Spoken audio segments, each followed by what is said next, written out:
So I'll introduce myself. Hi, everyone. Rebecca Goldberg. I'm a co-facilitator of the Afterschool Time Impact Group. I work with Kathleen Traphagen, who's not able to be here today, but we're thrilled to have you in these monthly calls. There's a lot going on today in the world this week, this year, in our lives. So I just want to take a moment to acknowledge that. Both, good and bad, our hearts are constantly thinking of our friends and colleagues in Los Angeles. I know Deborah Vandell, who's here with us today, lives not far from the fires herself. We know that folks in our field are there for each other and supporting kids and families as much as possible. And so we just want to take a moment to think about everything they're going through. In addition to that, there's a lot of other things happening, as we know, with inauguration next week, confirmations. There's TikTok bans happening. There's a polar vortex on the way. So it is certainly not a dull time. Lots on our mind. One of the reasons we wanted to start with today's topic was to start with a really positive start to the year, because we are just thrilled with some of this research that we're going to have is available to the field. So we're going to talk more about that in just a moment. But wanted to get a check-in question. We like to have some community happening in the chat, and thank you for those who are introducing themselves. So in the spirit of Martin Luther King Day on Monday, yet another thing coming up, would love for you to share, thinking about that in the pursuit of justice. How have you seen after school and summer programs provide safety and belonging for youth and young people? So I'd love to see some of those examples coming out from your own experience, and just to lift up some of that positive energy in the chat. All right, and I'll appreciate your grace because I'm letting folks in as I speak. Okay, so today we have a very exciting opportunity to share some incredible data that's been collected over the last 26 years and shows some really solid evidence for how after school and summer programs help close the opportunity gap for low-income youth. I hear all the time from folks in the field and from funders that we need more evidence. We need to lift up the existing evidence. And here's an example of really unprecedented findings and an unprecedented study that shows incredibly strong support for everything you all do who are here today in the field. I am thrilled to be able to introduce our main speaker, Dr. Deborah Vandell from UC Irvine. I know many of you know Deborah maybe in name only, or you may have had the chance to work with her over the years. Myself, I've been in the field for over 20 years, and I've always looked up to Deborah Vandell as like the researcher to admire, and I've heard about this study over the years, and so it is just such a treat to be able to see this evidence today where it's at. So I'm going to put all of our speakers' bios in the chat. We also have a number of incredible field leaders with us today who are going to share some insights about how to think about these findings and how they can be useful to you in your work in support of young people in the field. So I will put that speaker bios in the chat, but I'm going to just turn it over to Deborah to start to share what she has been working on for the past few years, or 26 years, you could say. So Deborah, thank you so much for being here. I'm going to turn it over to you. Thank you, Rebecca, for that very generous introduction. It's such a pleasure to be here today and share findings from my after-school research with you. Parents and youth organizations have long believed that after-school activities are worthwhile and could even have positive consequences in the long term. But they lacked rigorous scientific evidence to back up those intuitions, to determine if they're enduring, meaningful effects of organized activities. We needed longitudinal research that followed individuals from childhood into adulthood. The 26-year longitudinal study that I'm discussing today is the study of early childcare and youth development, fondly known as the SECCYD. That rolls off the tongue, doesn't it? This project, initially funded by the National Institute of Child Health and Human Development, and then funded by the Charles Stewart Mott Foundation, has provided an opportunity to study short-term, mid-term, and long-term effects of organized after-school activities in a large, diverse sample.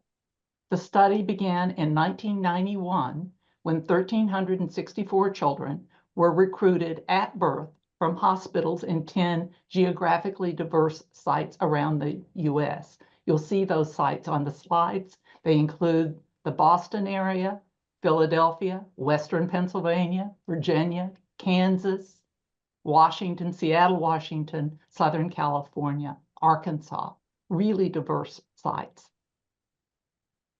The families and the children have now been studied through 6 phases. Phase 1 covered the children's first 3 years of life. Phase 2 covered the preschool through kindergarten. Phase 3 was elementary school. Phase 4 was middle school and early high school. Phase 5 was the end of high school. And Phase 6 happened when the study participants were 26 years of age. The study is unique in that it collected detailed and comprehensive reports, including observations of the settings and context in which development occurs. That includes children's families, early care and education, schools, neighborhoods, and after-school settings, while also including participants functioning across multiple domains, including their cognitive academic skills, social emotional skills, physical health, social relationships, problem behaviors from infancy into adulthood. With these data, we've been able to study the effects of organized activities in elementary school, middle school, and high school on a host of developmental outcomes. Today, we're going to be focusing first on children's activities in elementary school as they relate to children's functioning in elementary school. Then we're going to look at children's activities in elementary school as they in relation to their functioning in middle school. And then we're going to be looking at their functioning in high school. And then we'll be looking at the enduring effects of children's organized activities in elementary school on their functioning as adults at age 26. I'm going to be summarizing findings from multiple publications. You're going to find the relevant publications in the citation in the lower right corner of each slide. And I believe that Terry Farendi is going to be providing you with a link. If you're interested in looking at any one of these 15 publications, you'll be able to see the link. You'll be able to download the particular reference to a study that I'm talking about today.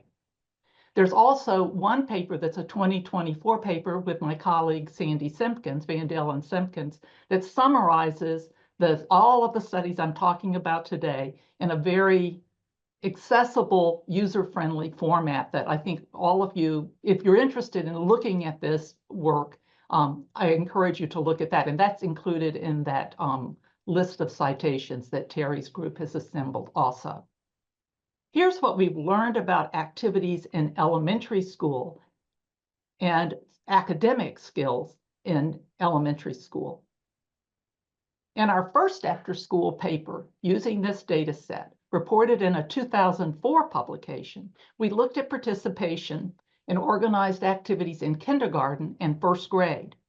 Mothers reported their children's after-school arrangements in the fall and the spring of kindergarten and first grade, a total of 4 reports.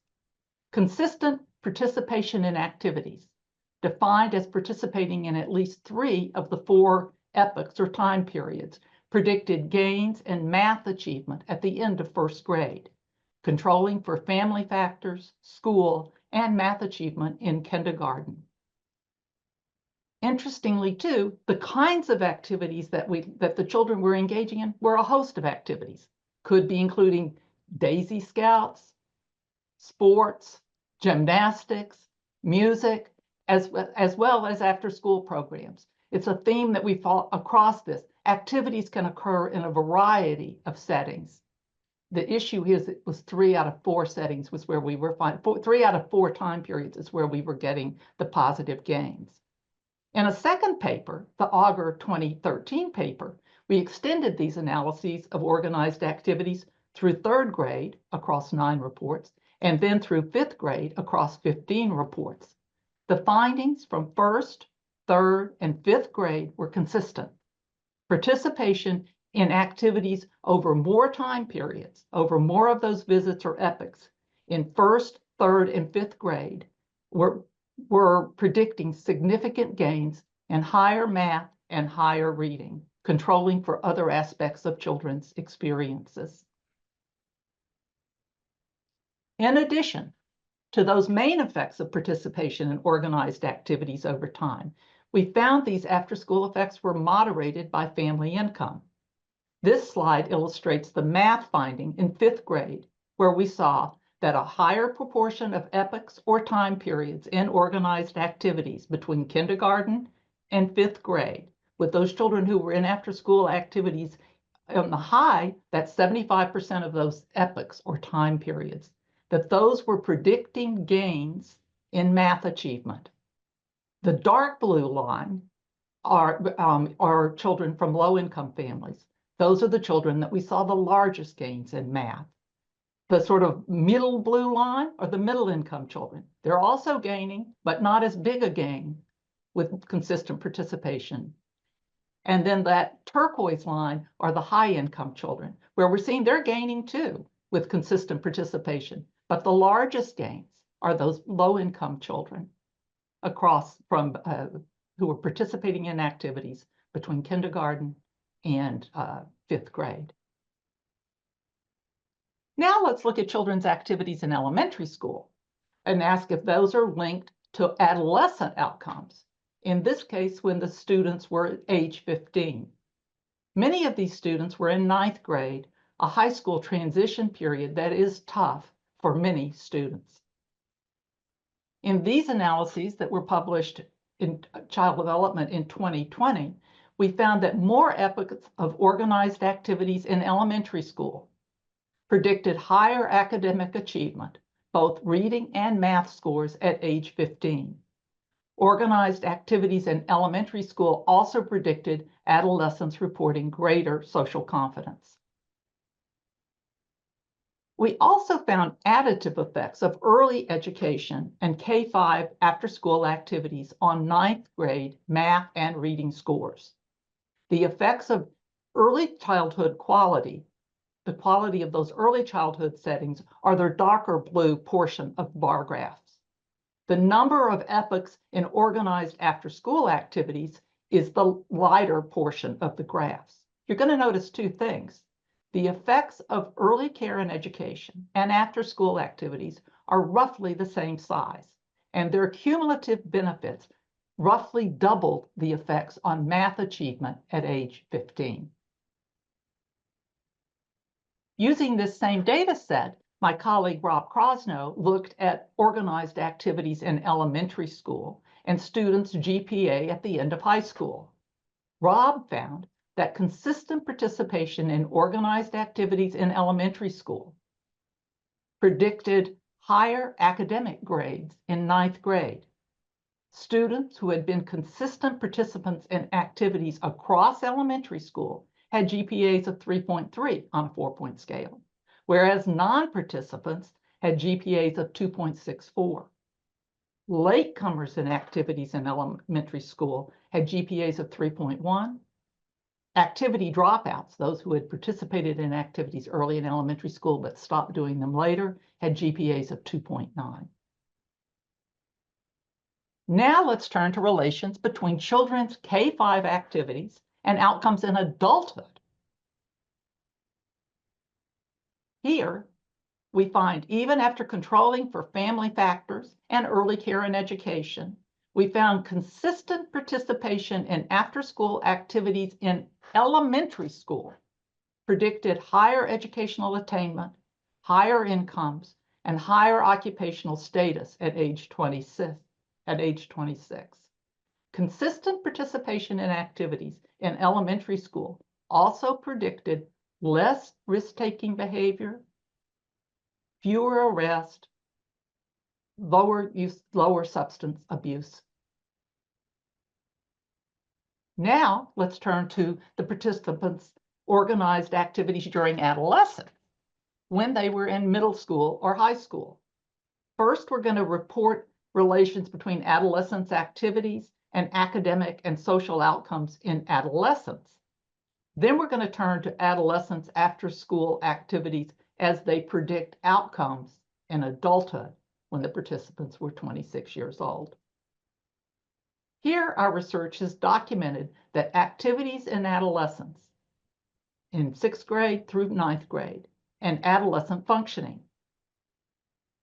we found that consistent participation in organized activities in middle school and youth reports of the enjoyment of those activities, the interest in the activities, and the support from adult staff in middle school predicted higher test scores, higher academic grades, and better work habits in grade 9, as well as greater participation in activities in grade 9. Once participants were in high school, participation in organized activities in 9th grade predicted less alcohol and marijuana use between 9th and 12th grade.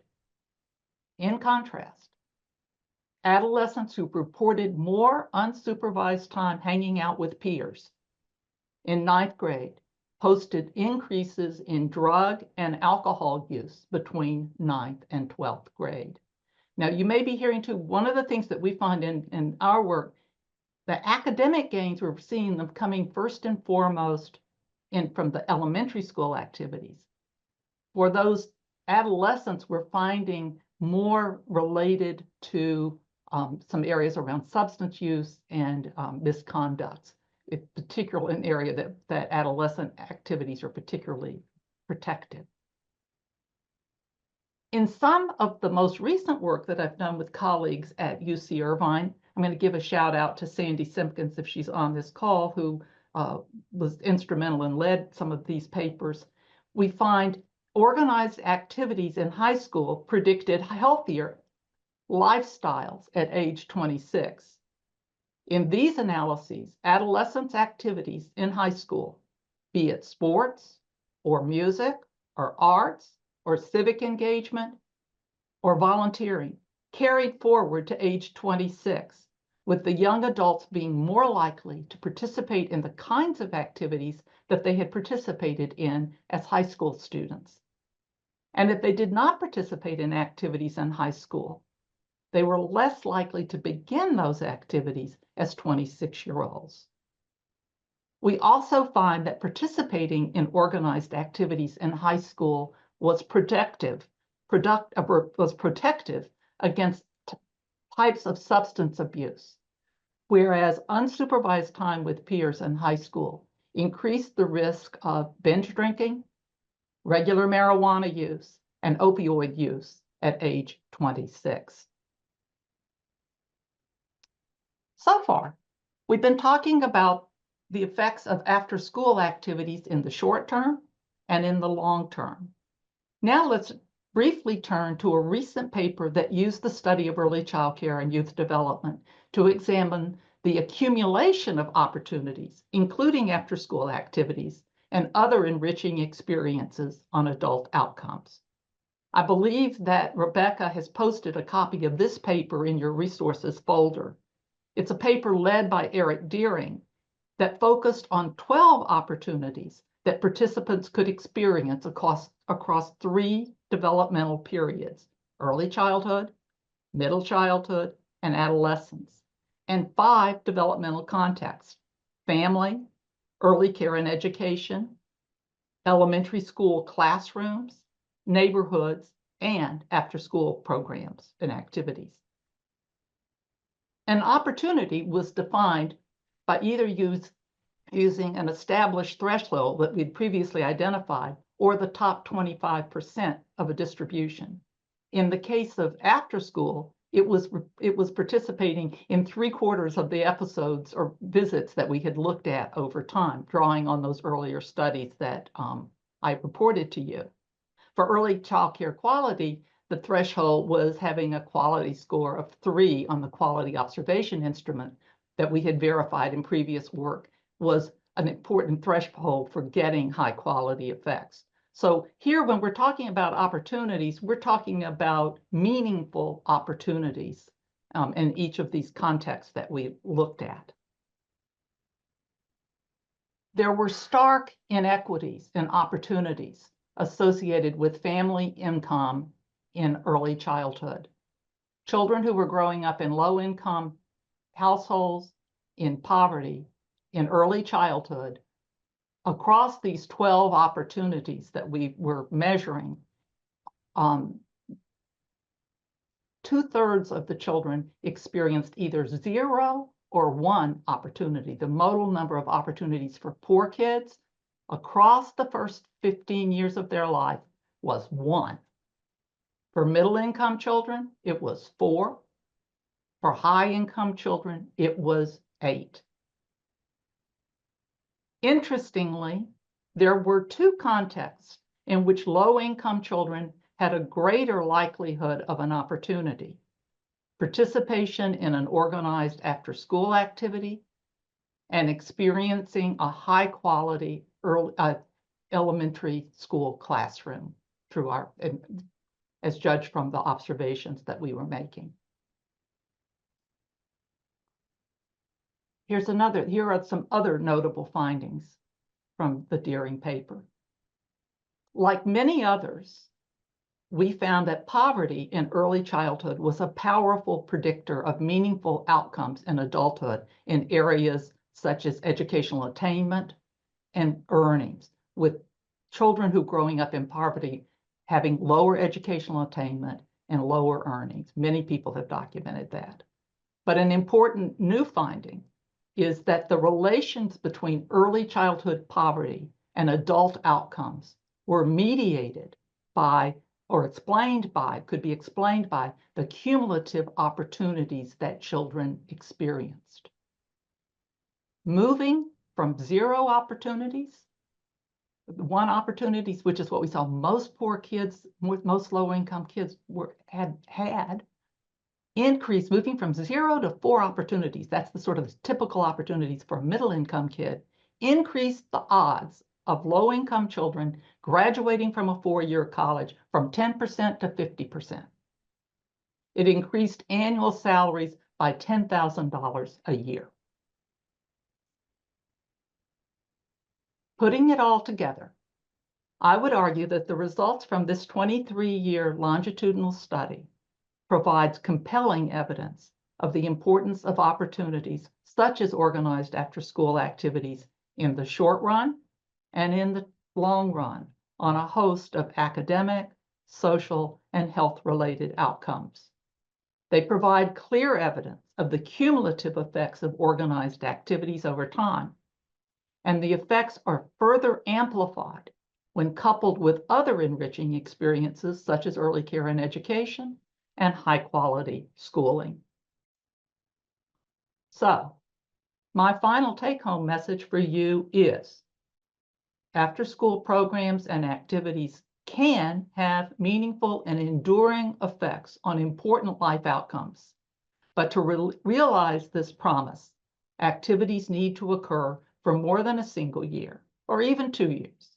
The benefits of enriching after-school experiences and other opportunities accumulate over time. To realize the promise of after-school, we need to be in it for the long haul, and it will be worth it. And so I want to thank you for your time and attention, and I'm really looking forward to the comments from our panel discussion. Thank you so much for your attention. Appreciate it. Okay, thank you, Deborah. So I'm sure you all can see why we had this research shared today. It is just incredibly exciting. I'll encourage you, if you have questions about the research, go ahead and put those in the chat, and Deborah or anyone else on the call will do their best to respond. In the meantime, I'm going to bring up our responders and need Suzette. Okay, and myself. Okay, great. So thank you. That was an incredible summary of a huge body of work that I know has been a big part of your life, Deborah, as well as other researchers. And we have some of those links for you in the call. I will also share that I'm going to put a link to the PDF of the slides so you can have those for your own reference. And as you know, this is being recorded, so the recording will be available afterwards as well. All right. So on the screen, we have some of my favorite field leaders. We've got Ursula Helminski, who's the Senior Vice President of External Affairs at the Afterschool Alliance. We have Suzette Harvey, who's the President and CEO of Primetime Palm Beach County, which is an incredible after-school intermediary in Florida. And we've got Terry Frinde, who's a field leader extraordinaire, involved with many things, but really here with their communications hat on to help us think about how to message these incredible findings. I'd love to start off first, maybe Ursula, if you could just share. So obviously there's a lot here. We saw a repository with tons of papers, and that's just a few of the papers that have been written about these findings. I actually think Deborah said there's well over 100 out there. So Ursula, how are you seeing, what are the plans for getting these findings out in a more bite-sized, approach and usable formats? Sure. So I want to say first that we're collaborating with Terry at Collaborative on a suite of things. So Terry's working on a sort of summary piece, and we at the Alliance are working on some bite-sized graphics and messages that we want to disseminate to the field so they can be put into any of the communications that folks have. And obviously top of mind for us is walking into a new Congress and administration and anticipating budget cuts across the board. And this data is going to be really important to, again, prove the impact of investments in after-school programs. And I just want to say, I think, we've seen learning outcomes and outcomes for kids' well-being for quite some time, but there's so many aspects of this that are new and exciting, I think, for all of us to lift up. The fact that they're cumulative and going into adulthood, I think, is really important for this environment. I think being able to say that kids are stronger learners, earners, and leaders, I think is going to be very helpful also. So really thinking about kids with higher earning potential and education attainment as adults, I think is going to be very helpful in this environment. Great. Thanks, Ursula. And I know everyone's excited to get those pieces that we'll break it down in different ways and use for different audiences. We can come back to maybe some more uses around the advocacy, but I'm thinking a bit about the messaging, and as you just named, this current environment and what messages are going to be particularly resonant, because there are many to pull on here. Maybe Suzette, you're based in Florida, and how are you thinking about the messaging here as being useful in the community in which you work? Well, I think that, high quality settings, I think, appeal to everyone.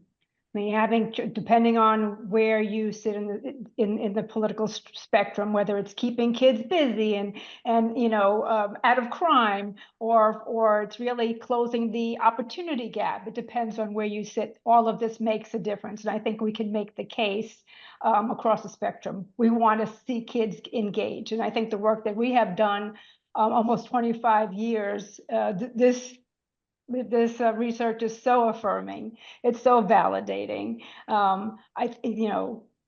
Many practitioners may not see those effects, and this is so important. You have a kid who comes in kindergarten, first grade, and you may not see that, how successful they are later in life. And particularly, we happen to serve with our funding sources of many underserved communities. So I can't tell you how important this work is. And I have a lot of my partners on this call, particularly from Every Hour Counts intermediate work. And this is the basis of setting those systems in place, that we have those places where we have consistent programming, where kids are coming all the time. They get the dosage that Dr. Vandell is talking about. So I think that the messaging can be tailored to whoever you're speaking with, because it's affirming, and it really, I think it will speak to a wide range of both funders and legislators. So I'm feeling very positive about that. Great. Terry, how are you thinking about packaging this messaging? It's so unfair in that Deborah took what is thousands and thousands and thousands of pages of research and thought and amazingness and distilled it into a beautiful 15-minute package and whatever, 15-slide PowerPoint. And Ursula and I and Lori Lennon and others have had the privilege and great challenge to distill it down again to bite-sized pieces.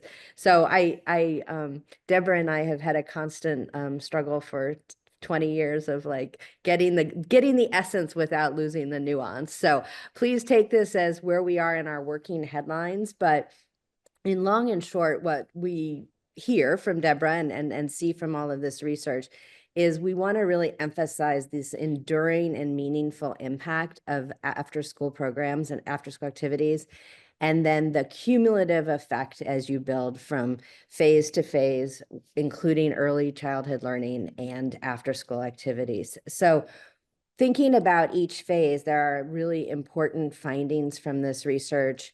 And, oh, thank you, Rebecca. And you saw it in the slides, and you could pull it out, but that in early learning, we look at some of the headlines around building this groundwork for cognitive and social development, that it leads to academic benefits in elementary school. We see the impact at an early age leading to academic success. And then across the research, the headline starts to build into broader definitions of youth success, where Deborah's research starts to look at some headlines that include Deborah and colleagues, many folks involved in this. It not only grades and academic factors, but attendance, engagement in coursework, improved social skills, positive relationships, and reduced behavior issues. So we see in the headline, we've built a foundation, phase 1, early learning. We start to build and broaden the impact in social skills and reduce behavior issues. And then moving to this middle school grades, where now we're seeing this impact of keeping youth engaged and connected.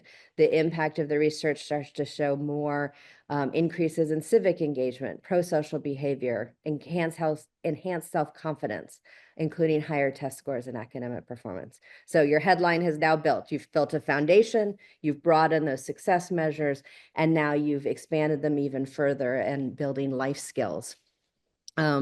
Across the phases mentioned earlier, the next headlines around supporting success and safety.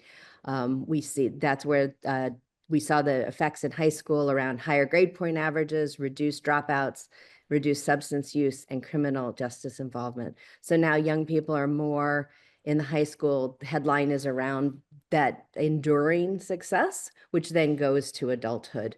And I think the wow factor, I just have to stop. I wanted to put exclamation marks on everything Deborah said. This idea of increased earnings, higher graduation rates, and lower criminal justice effects that you've seen in young adulthood is extraordinary, and I think bears some emphasis in our dissemination coming up. So those are emerging headlines as we're going, and welcome if you all are reading this and hoping that we're emphasizing other things. Happy to take your input as leaders in the field yourself. Excellent. I mean, it's a great place to start, and giving different ways to think about the findings. I do see a question in the chat. I just wanted to lift up from Ron, and maybe Deborah can start with it. Just the question is around the key factors that will help the field achieve these gains. So if there's anything more specific around what's needed in the programs to reach these gains that you can lift up. Yes, I think that over the last 20 years, the field, I think, has made concentrated efforts to improve the quality of after-school programming. And I think that we know what programs need to be doing to increase attendance or to sustain attendance and get kids there and to do the kinds of activities that contribute to the outcomes that I described today. I would highlight 4. I know that the Eccles volume talked about 7. We could kind of talk, some people will talk about, I'm going to give you 4. I think that that active hands-on activities are incredibly central to high quality programming. I think positive relationships between staff and youth, young people, critical. That there's voice and choice, that young people have an opportunity to select activities that they're doing, that there's some voice and choice. There's positive relationships with staff, positive relationships with peers, active hands-on learning. Those factors are what I think drive the success of the program, and children will keep coming if those activities are there. We did not find in the study of early childcare data set, we did not find in other studies that I've done that programs need to be academic to get academic outcomes. They can be, sports, music, arts, community engagement, youth have an opportunity to build skills in all of those activities. And so the factors, the important factors are not it's not content driven. The content, you need the content so that you can appeal to different kids. Different kids are interested in different things. So you want programs to be able to meet the interest of children in a variety, or students in a variety of areas, going all the way from kindergarten till the end of high school. One of the areas that I think too, as I've been talking to people, thinking about how we can provide activities and enrichment for middle school and high school students, that looks different than what we do with elementary. There needs to look. Yeah. Okay, thank you. I think that's, again, really validating. It's really going to the core of youth development principles, and all, I think, high quality programs can do those things. All right, we're getting some good questions in the chat, so thank you, everyone. Wanted to go back to a couple of those. So going back to the talking points, so maybe to Ursula and Terry, there was a question from Jennifer around coordinating talking points and getting this out to networks, and the timing of getting the findings out, if you have anything to share. Just that please use what you're getting now. I mean, it's all publicly available research at the moment, but we're targeting a late February release of all of the comms pieces. And so we will certainly let this audience know. So consider this an exciting preview of what's to come. Thanks. Rebecca, can I just add something? Yeah. You know, I think I was brought on this committee. I mean, this call as being closer to the ground, not on the ground, but closer to the ground. And, you know, thinking about how the practitioners will, you know, look at this information. What I'd like to say is to them is that your work matters. And it's been a very challenging time, particularly since 2020. You know, Primetime has been around. We're going to be celebrating our 25th year of doing this work as an intermediary. We have built systems that address, you know, high quality programming with, you know, using the PQA, and we have a fully developed professional development system, and our funder, the Children's Service Council, has devoted millions to hands-on learning opportunities through partnerships that free to programs. But we saw a shift in 2020 where we lost a lot of talent from our workforce. We have been pretty stable in Palm Beach County, and it's sort of a new day. And now we have a lot of younger folks coming in with not having youth development experience and not being where we were back in 2020. And I think it's important for them to see this, if they know that there's a North Star. The difficulties that we're being addressed through Afterschool Alliance and National Afterschool Association, focusing on workforce. We know this is an issue. This is a low paying job for many, but could be a career. People come into youth development not because of the money, but now we have work that says, you know, what you're doing really does matter. You care about children. It's going to make a difference. And I want to really lean into my friends. You know, I mentioned every hour counts. We are intermediaries. We are able to disseminate this information. We are able to share it in the ground in a way that we can lead to scale. So I'm very excited about that. Also want to focus on the skill building that happens at these sites. You know, what we're doing as intermediaries and those folks who are able to invest in after school are building those the workforce to be competent and caring adults in that space with those kids, which is so important. Quality, quality, quality. And we'll continue to lean into that to make a difference, as well as the dosage.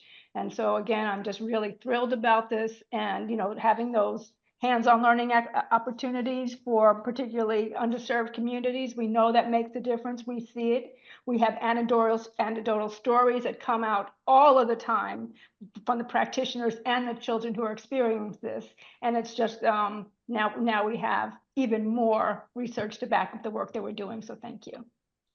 I've been Yeah, so following true. some of the chat, and I want to shout out again. I think Gina might have been one of the people making this point, maybe Ron was too, that absolutely key are the activity leaders, the staff, the importance of the leaders in after school programs, the directors, but also the line staff and those relationships.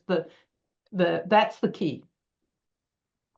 And we've got to be making sure that we can support the staff to provide to have these relationships with young people, but also to do the rollout of these activities over time that's a job.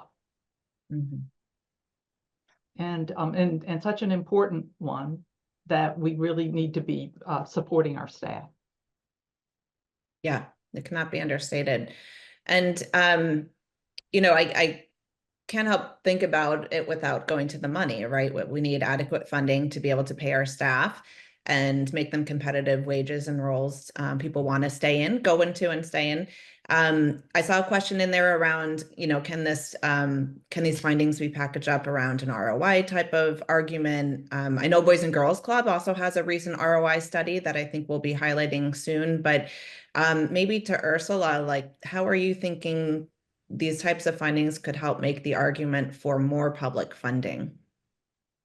Yeah, I mean, I think that just the research on the outcomes, right, at each grade, at each age level is really important to make that argument. I do think that this idea that the sustained investment in programs, sustained participation in programs, has a compounding effect, so that, when you're getting more out of your investment in after school programs, when those programs are available throughout a young person's lifetime, I think that's actually really interesting, and trying to think about a way to portray that in a simple way. I saw in the chat, they were asking about, I don't know how that translates to a specific return on investment, but that's like exactly what we'd love to be able to say, that, it's X times more impactful when a youth participates in these programs throughout their lifetime.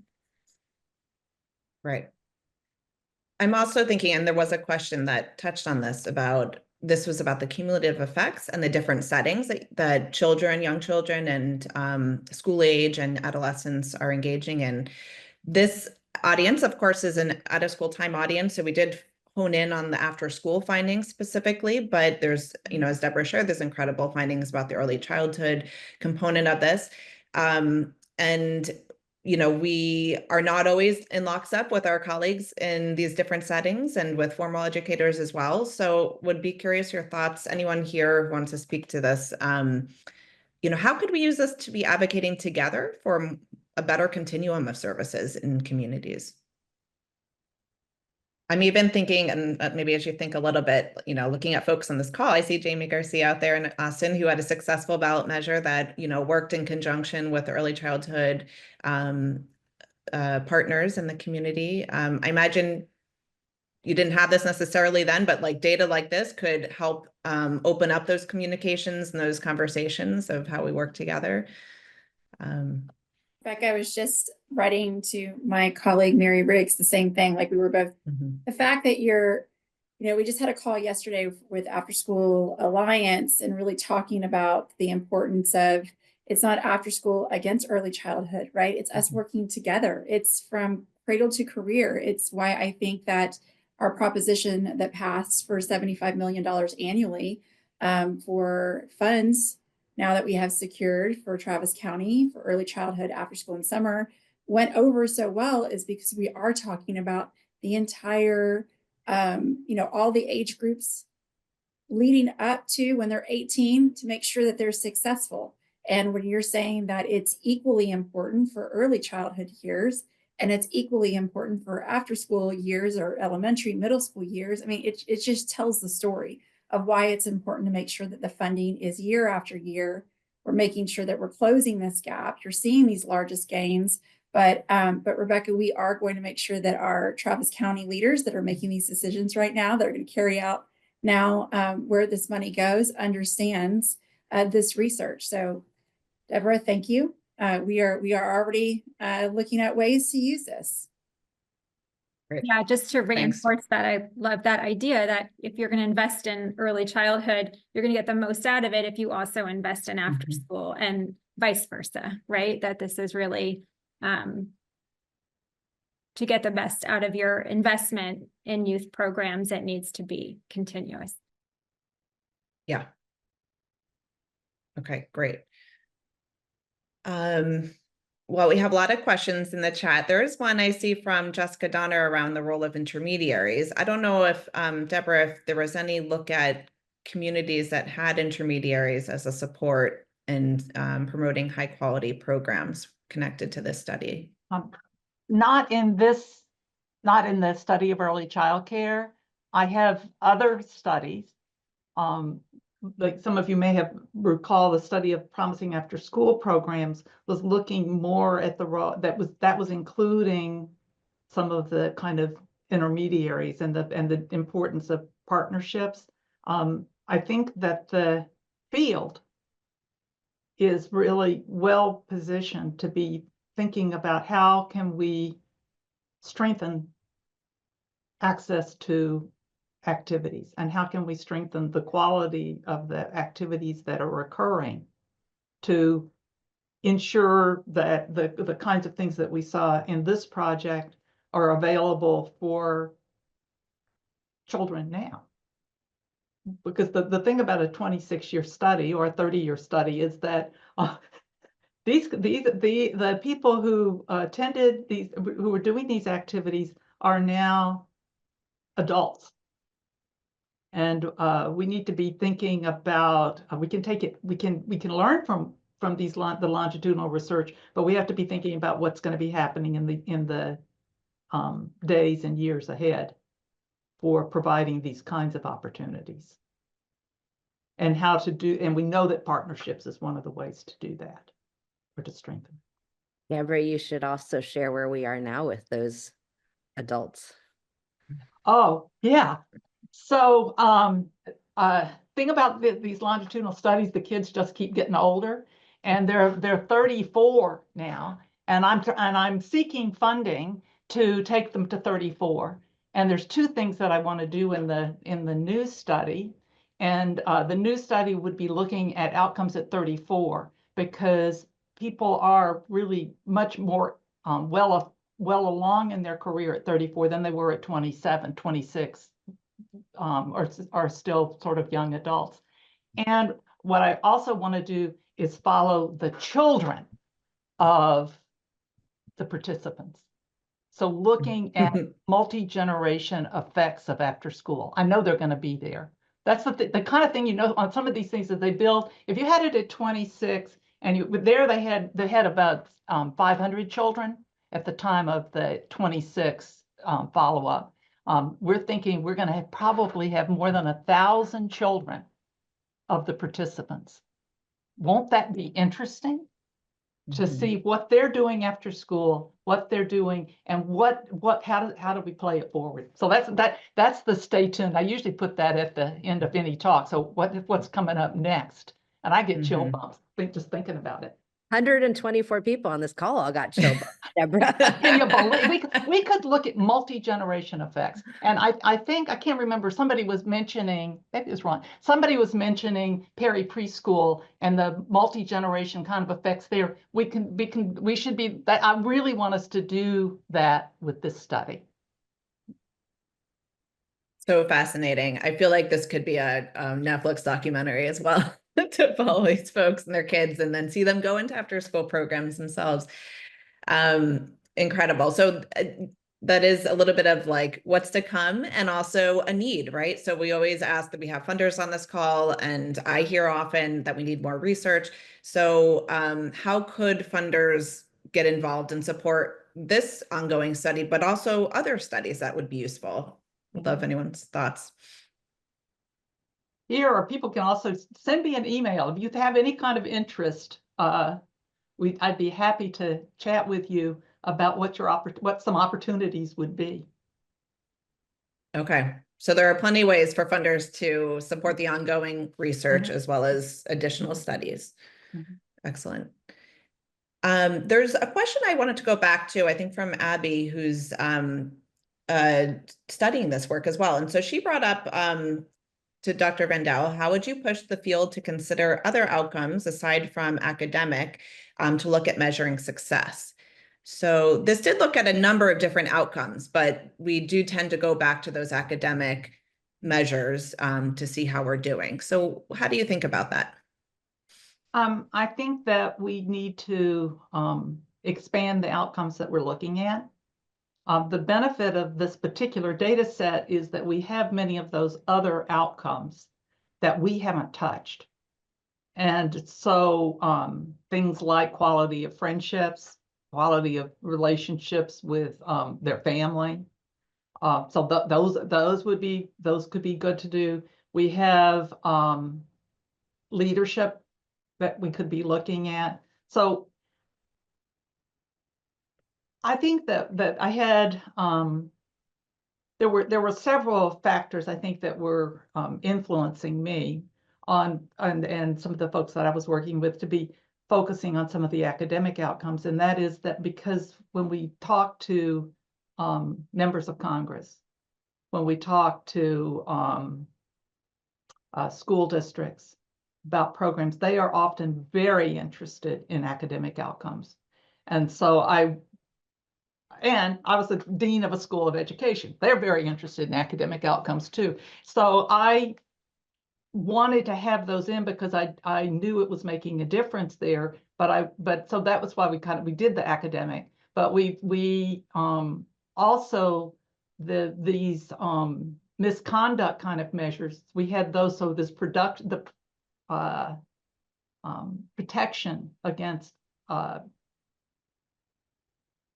getting into trouble was also a big driver. So the police departments and some of the early monies in after school came from Department of Justice. So that was kind of a motivator.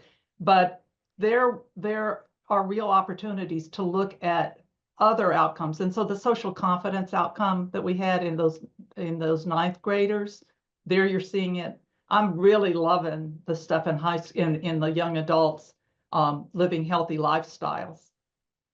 If you don't just usually start doing exercise as a 26-year-old, you kind of got used to doing physical activity as a kid, and you discover how much what an important part of it is. Or if you discovered that music really helped you, or drama, those kind of skills. So that's some of those other kinds of positive outcomes. I love the civic engagement ones too. I do too. You see that from middle grades and then growing. Mm-hmm. And volunteering. Mm-hmm. Yeah. Great. And it kind of touches on, I think, Maria Guzman, you had a question in there as well, as how we can use this on the prevention side of the work, and really making that argument for getting kids engaged as early as possible and the ongoing participation. And I can't help to think about the utility of the messaging to parents directly as well, who often think of after school as a convenience factor and a safe place to put their kids while you go to work. But really, how much more powerful is it to know that this is actually going to have an impact on their lives, decades down the line, if they keep bringing their kids to these programs, and a variety of programs. It's not just the math and tutoring. So yeah, it's very exciting how universal this can be helpful to us. Yeah, I'm really hoping to lean into those messages for parents on the ground, particularly for those middle school kids, the effect that you're showing, because I don't think we can have more. I have a lot of resources for elementary, some for middle, but really moving at, into that 9th, 10th grade, there's a great opportunity. I think one of my funders is actually on this call. So, you're providing me with a lot of fodder to go back and have those conversations, because we'll be showing some real effects for those young people. So again, thank you. Great. And I'm just going to bring one more question in there before we close out. Question from Ron around looking at career exploration and in those high school and beyond years, if that came up specifically. I think that we didn't specifically look at it in that way. But I think if you look at the kinds of activities that kids were doing in high school, things like newspaper, that's a career exploration kind of activity. Some of the other kind of volunteering in youth organizations, you can start thinking about what are we doing to engage students, some career.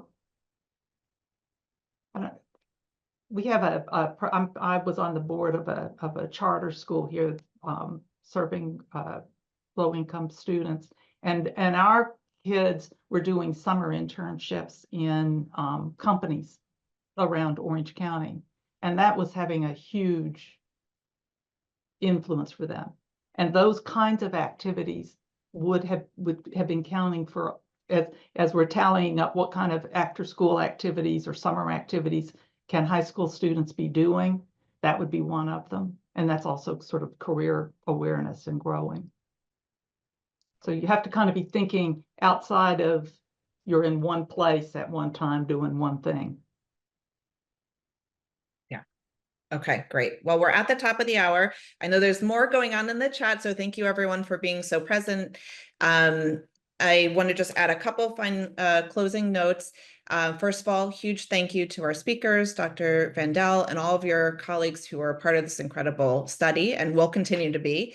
Terry Fernday, thank you so much for your insights. Ursula Holinsky and Suzette Harvey, we love having you here. Thank you to everyone in the audience who's doing this work every day for young people throughout all these challenges we're facing on a day-to-day basis. And please continue to join us next month on February 21st. We'll have the After School Alliance coming back to share post-election polling data, which will also inform us of messaging. And then there's a funder meetup for those who are EdFunders members earlier in the month, and we're going to be listening to field needs in this current environment. So thank you again. Just want to say be well and be safe, everyone, and we'll see you again soon. The recording will be available, either posted online or there will be an email you can reach out to get the recording. So look for more info on that soon. Thank you, everyone.